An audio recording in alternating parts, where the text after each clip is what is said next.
We have breaking news right now out of Washington, where President Donald Trump just announced he'll be having another summit with Vladimir Putin. The two leaders just wrapped up a phone call, and Trump says they agreed to meet face-to-face in Budapest, Hungary. NBC News White House correspondent Monica Alba joins us now live. Monica, what else are we learning about what they discussed and what's to expect in this meeting?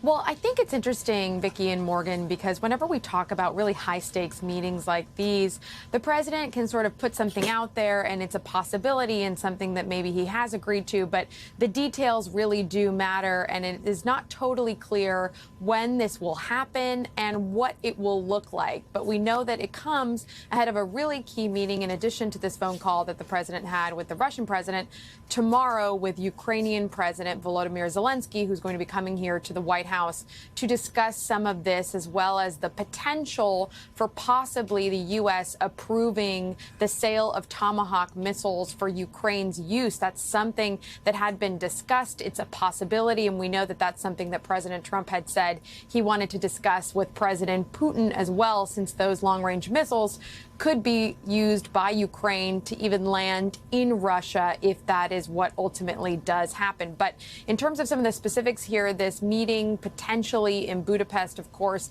is notable because it comes as the president is trying to say that on the heels of that meeting they had in Alaska, which, remember, didn't produce any immediate end to the war in Ukraine, he is trying to say that perhaps another meeting could be more fruitful. But it does depend, we know, on whether President Zelensky also agrees with that and what kind of communication, discussion, or meeting between Presidents Zelensky and Putin could ultimately take place, because that has been the crux of all of this. But something else that was really interesting that was mentioned by the president in all of this is the fact that First Lady Melania Trump has had an open channel of communication with President Putin over the last couple of months, talking about abducted children who were taken from Ukraine, some of them, many of them, ending up in Russia, and some of which have now been reunited with their families. That's something that the First Lady has been pushing for and is trying to do even more work on, and we know that that was discussed between Presidents Trump and Putin